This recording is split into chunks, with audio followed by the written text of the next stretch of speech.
अस्सलाम वालेकुम जी। इंजीनियर सामद साजिद बात कर रहा हूँ रमीन सोलर सोल्यूशन के प्लेटफॉर्म से।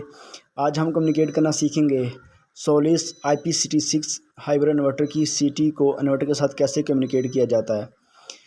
सीटी को हमेशा वापडा यानी इन्वर्टर की इनपुट साइड पे फेज़ यानी लाइन वायर के ऊपर क्लैम्प करके इन्वर्टर के साथ कम्युनिकेट किया जाता है।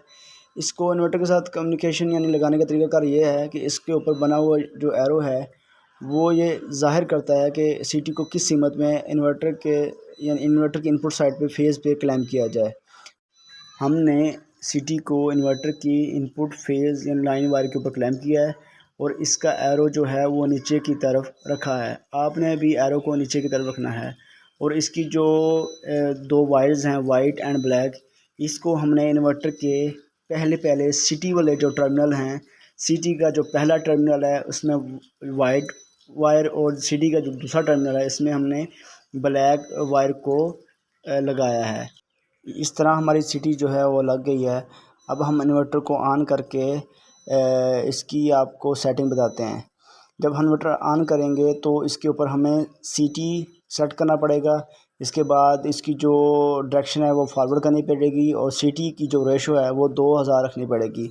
इसके बाद जो मज़ीद सेटिंग है वो आपने इन्वर्टर को सेल्फ यूज़ पे रखना है और इसके साथ जो अलाउ एक्सपोर्ट है, अगर तो आपका नेट मीटर है तो आपने इसको अलाउ एक्सपोर्ट करना है और नीचे जो आप जितनी नेट मीटरिंग करवानी है, जितनी तादाद में आपने एक्सपोर्ट करना है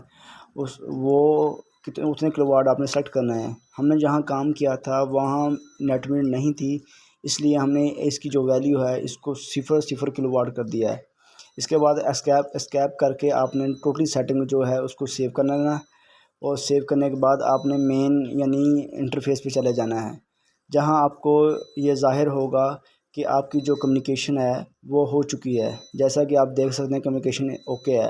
अगर आपकी सिटी या कम्युनिकेशन ठीक नहीं होगी तो यहाँ ये एरर देगा कि आपकी कम्युनिकेशन ठीक नहीं है। इसके बाद हम आपको बताएंगे कि इन्वर्टर को ओनली पीवी लोड यानी जब आपके पास ना बैटरी हो और ना सोलर और ना वापडा हो तो अकेला सोलर पे घर का लोड कैसे चलाएं। ये सिर्फ ऑप्शन आपको बहुत कम इन्वर्टर में मिलेगा, ना नाइट्रोक्स में है और दूसरे IP65 जो जितने भी महंगे वाले इन्वर्टर हैं इनमें ये ऑप्शन नहीं है। तो सोलिस की ये खूबी है, इन्होंने जो है इसके अंदर ये ऑप्शन दिया है। सबसे पहले आपने बैटरी सेटिंग खोलनी है, बैटरी सेटिंग के अंदर आपने नो बैटरी करनी है।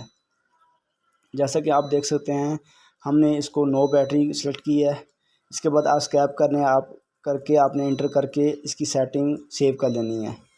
इसके बाद हम प्रोफेशनल सेटिंग में जाएंगे। प्रोफेशनल सेटिंग में जाने का कोड है जो 0010 है। जब ये कोड मिलाएंगे तो उसके बाद हमें कुछ सेटिंग वसूल होंगी। तो इसके बाद हमने फंक्शन सेटिंग खोलनी है। फंक्शन सेटिंग के अंदर हमें एक सेटिंग वसूल होगी ओनली पीवी लोड।